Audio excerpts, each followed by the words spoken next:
भारतीय रेलवे में दुर्घटनाएं होना आम बात हो गई है।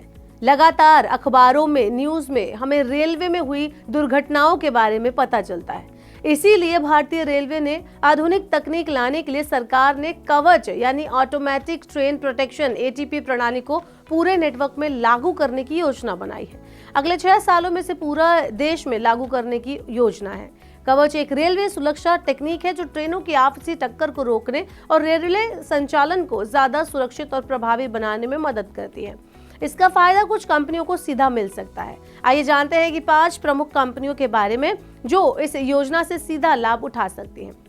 कंपनी 1983 में स्थापित हुई थी और ये मुख्य रूप से बैटरियों, ई-मोबिलिटी और इलेक्ट्रॉनिक के क्षेत्र में काम करती है। रेलवे क्षेत्र में इसकी 2 प्रमुख तकनीकी हैं, जैसे पहला TCAS यानी ट्रेन कॉलिजन अवॉइडेंस सिस्टम जो ट्रेनों की टक्कर को रोकती है। दूसरा TMS ट्रेन मैनेजमेंट सिस्टम जो ट्रेनों के ट्रैक उपयोग को ज्यादा प्रभावी बनाती है। कवच से जुड़ी संभावनाओं की चलिए बात कर लेते हैं। सरकार ने 2021 में TCAS को ही कवच के रूप में राष्ट्रीय सुरक्षा प्रणाली के तौर पर अपनाया। इससे HBL पावर सिस्टम को बड़ा फायदा हुआ क्योंकि ये तकनीक की प्रमुख निर्माता कंपनियों में से एक है। कंपनी को पहले ही कई रेलवे कॉन्ट्रैक्ट मिल चुके हैं जिसमें ईस्टर्न डेडिकेटेड फ्रेट कॉरिडोर भी शामिल है। आपको बताते हैं कि शेयर बाजार में इस कंपनी का परफॉर्मेंस कैसा है। तो 3 जनवरी को HBL इंजीनियरिंग के शेयर 587 रुपए के भाव पर कारोबार कर रहे हैं। बीते 1 साल में इसने 10% का रिटर्न दिया है। बता दें अगली कंपनी है कर्नेक्स माइक्रो सिस्टम।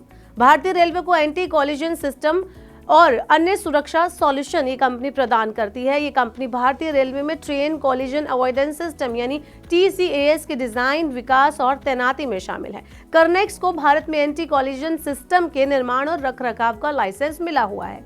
3 जनवरी को इसके शेयर 1188 रुपए के भाव पर कारोबार कर रहे थे। शेयर ने बीते 1 साल में 75% का रिटर्न दिया है। बात करते हैं अगली कंपनी की। अगली कंपनी है KEC इंटरनेशनल। इसके शेयर 3 जनवरी को 797 रुपए के भाव पर ट्रेड कर रहे हैं। बीते 1 साल में इसने 19% से ज्यादा की तेजी दिखाई है।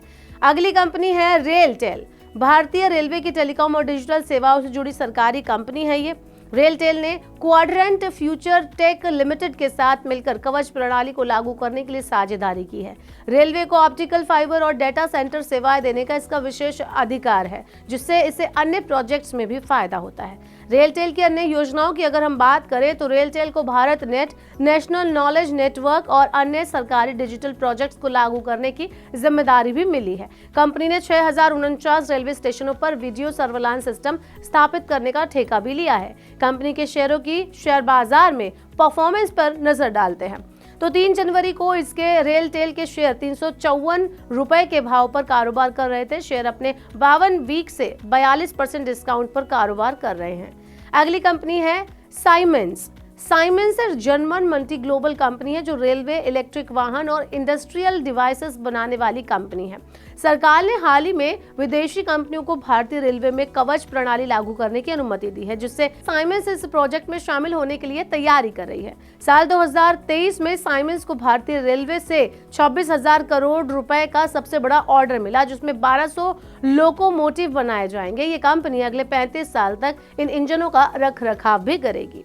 तो ये वो कुछ कंपनियां हैं जिनको सीधा फायदा मिल सकता है। ये वो 5 प्रमुख कंपनियां हैं जिनको कवच बनाने में सीधा लाभ मिल सकता है।